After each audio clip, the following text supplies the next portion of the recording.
Coucou mes amis, j'espère que vous allez bien. En ce 6e jour du mois de juin 2020, c'est une joie pour moi de vous retrouver une fois de plus pour partager un thème de méditation. Puisse le Seigneur vous accorder sa bénédiction, vous ainsi que tous les membres de vos familles et les personnes qui vous sont chères. Qu'il puisse répondre favorablement à vos différentes prières. Dans nos vies, nous sommes de plus souvent confrontés à des événements qui constituent des épreuves de foi pour nous. Comment arrivons-nous à les gérer? Avons-nous suffisamment la foi en Dieu? Ou bien perdons-nous la foi dans certaines situations qui nous semblent difficiles? Où l'on pense parfois que Dieu nous a abandonnés.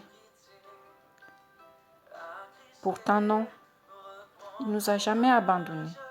Parce qu'il nous aime, parce qu'il est notre Père. Il est toujours là. Beaucoup plus lorsque nous sommes dans des situations difficiles. Et il a juste besoin que nous l'appelions. Mais qu'est-ce que la foi en fait? Lorsque nous lisons Hébreux chapitre 11, verset 1, il est écrit « La foi est une ferme assurance des choses qu'on espère, une démonstration de celles qu'on ne voit pas. » C'est en effet avoir la conviction des choses espérées. Des choses espérées qui sont encore absentes dans la réalité terrestre. Nous croyons tous à un Dieu, Dieu le Père Tout-Puissant, omniprésent et omniscient. À travers les Écritures, nous avons la connaissance de l'existence de ce Dieu-là. Ce Dieu qui a créé le monde et tout ce qu'il renferme. Personne de nos jours, ni même les grands croyants de l'histoire, n'a jamais vu physiquement Dieu et ne peut le décrire. Même si nous savons tous qu'il fit l'homme à son image, nous ne le connaissons pas physiquement. Pourtant, nous croyons à son existence. Lorsque nous élevons nos prières vers ce Dieu-là, nous savons qu'il est là, qu'il écoute nos prières. Pourtant, nous ne le voyons pas. Telle en est de la foi.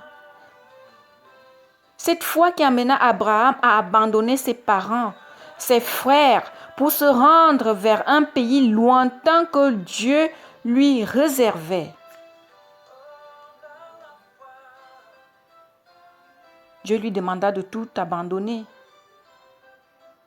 d'abandonner sa famille pour se diriger vers un monde inconnu. Lorsque nous lisons Genèse, chapitre 12, du 1er au 3e verset, il est écrit, l'Éternel dit à Abraham, « Quitte ton pays, ta patrie, ta famille et va dans le pays que je te montrerai.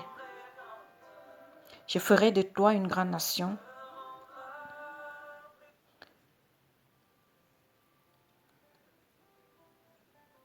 Je te bénirai. Je rendrai ton nom grand et tu seras une source de bénédiction. Je bénirai ceux qui te béniront et je maudirai ceux qui te maudiront. Et toutes les familles de la terre seront bénies en toi. » Abraham est un exemple flagrant lorsque nous parlons de la foi. Il accepta écouter et suivre les recommandations d'un Dieu qu'il ne voyait pas, mais dont il entendait seulement la voix. Il eut foi en ce Dieu différent des autres dieux de sa famille. Il eut foi en ce Dieu différent des autres dieux de sa région. Même dans sa famille, on ne le comprenait pas. On n'arrivait pas à comprendre qu'ils puissent croire à un Dieu inexistant pour eux. Un Dieu qu'on ne voyait pas parce que eux, ils avaient des dieux qui avaient des pieds et des bras, mais qui ne marchaient pas, dont des statues, des trucs qui représentaient des dieux pour eux.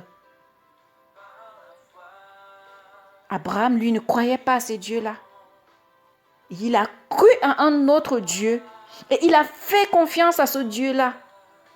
Il a écouté sa voix et il a pris sa famille et il s'en est allé comme le lui avait dit sa voix. Il fut confronté à lui seul à 3 épreuves de foi, dont la seconde est la promesse de Dieu de faire de lui le père de plusieurs nations, dont nous sommes les descendants aujourd'hui. Malgré l'âge avancé de son épouse Sarah, Abraham crut en la promesse de ce Dieu invisible.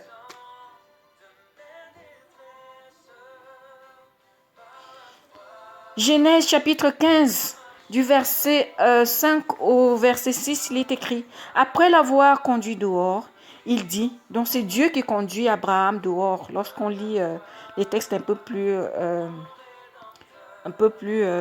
avant, il dit: regarde vers le ciel et compte les étoiles si tu peux les compter. Il lui affirma: telle sera ta descendance. Abraham eut confiance en l'Éternel qui le lui compta comme juste. Quelque temps après s'accomplit la promesse divine par la naissance d'Isaac, fils d'Abraham et de Sarah. Dieu est au-dessus de tous nos soucis, mes amis. Restons ouverts à sa parole, à ses promesses, car ses bontés sont inépuisables. Il est au-dessus de ta maladie, il peut te guérir. Il est au-dessus de ta solitude et peut te donner la personne qu'il te faut. Il peut t'accorder la grâce d'un travail décent que tu recherches, cette promotion qui tarde à venir. Sois confiant. Il ne t'a pas oublié. Tu as l'impression que la terre promise est ailleurs que là où tu te trouves actuellement. Alors, écoute la voix de Dieu et saisis cette opportunité qu'il est en train de te présenter. Penses-tu vraiment que tout est fini pour toi? Penses-tu vraiment que tu ne pourras plus laisser de descendance? Parce que les médecins t'ont déclaré stérile. Dieu, qui avait donné un fils à Sarah, alors qu'elle était une vieille femme ménopausée, n'a pas encore dit son dernier mot dans ta vie. Accroche-toi à lui et fais-lui confiance. Ce même Dieu continue d'agir dans la vie de ses enfants aujourd'hui. Et en cette année encore, il a encore agi dans la vie d'une femme ménopausée, une Nigériane âgée de 68 ans. Au mois de mai, a donné naissance pour la première fois de sa vie à des jumeaux, un garçon et une fille, à l'hôpital universitaire de Lagos. Gloire à Dieu. Nous allons à Dieu parce que nous croyons qu'il existe. Et il rémunère tous ceux qui le cherchent avec foi. Soyons confiants en son immense amour et bonté. Dieu demande par sa parole d'avoir bouclier comme bouclier la foi. Prenez par-dessus tout le bouclier de la foi avec lequel vous pourrez éteindre tous les traits enflammés du malin. Éphésiens chapitre 6, verset 16. Quelle est la situation qui peut dépasser le Seigneur? Lui qui est Dieu. Lui qui est tellement puissant, qui a créé tout ce qui existe, qui nous connaît mieux que nous-mêmes, qui connaît le nombre de cheveux que nous avons sur nos têtes. qui connaît tout ce dont nous avons besoin, lui qui nourrit les oiseaux du ciel, qui habille les fleurs des champs. À combien sommes-nous plus importants aux yeux de Dieu? Jésus avait dit, si nous avions une foi comme un grain de moutarde, nous dirons à une montagne, ôte-toi de là et place-toi là-bas, et la montagne obéirait. C'est par la foi que nous avons tout ce dont nous avons besoin. C'est par la foi que nous trouvons des solutions à tous nos problèmes. Que nous trouvons la guérison à nos maladies. Parce que c'est Jésus-Christ, lorsque la dame qui était malade de la perte de sang était allée juste toucher son habit, elle avait dit, si je touche seulement son habit, je serai guérie. Et Jésus lui avait dit,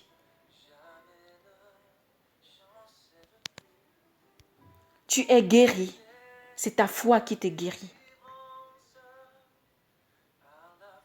Il y a beaucoup d'exemples de foi dans la Bible. Mais j'ai voulu prendre seulement cet exemple d'Abraham qui abandonna tout pour aller à la terre promise.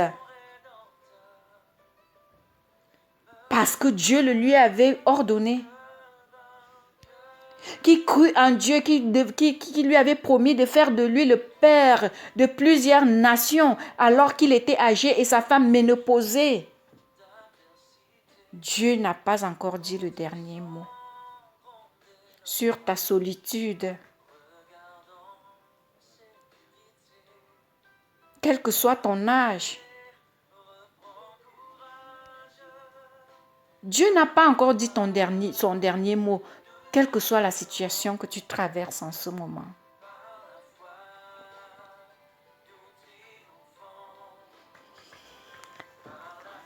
Comme toujours, après la méditation, je réserve toujours une prière par rapport au thème de méditation que nous avons eu. Prions.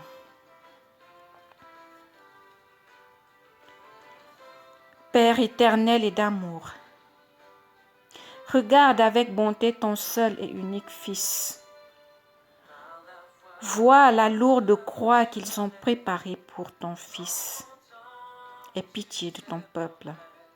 Je t'offre toutes les douleurs, souffrances et le précieux sang de ton Fils, Jésus-Christ, pour tous les peuples qui ont abandonné leur foi et qui abandonneront leur foi sur les montagnes et dans les vallées de ce monde. Puisses-tu, à travers la tombée de ton Fils Jésus-Christ sous la croix, leur donner la force de se lever encore et de se mettre fermement dans la vraie foi. À travers l'océan de son précieux sang qui s'est écoulé sur les rues de Jérusalem et sous la croix, renforce tous ceux qui sont impatients de faire ta volonté. Que la peur et le doute cèdent la place à la foi au nom de Jésus. Amen. Précieux sang de Jésus-Christ, renforce nos faibles âmes. Amen.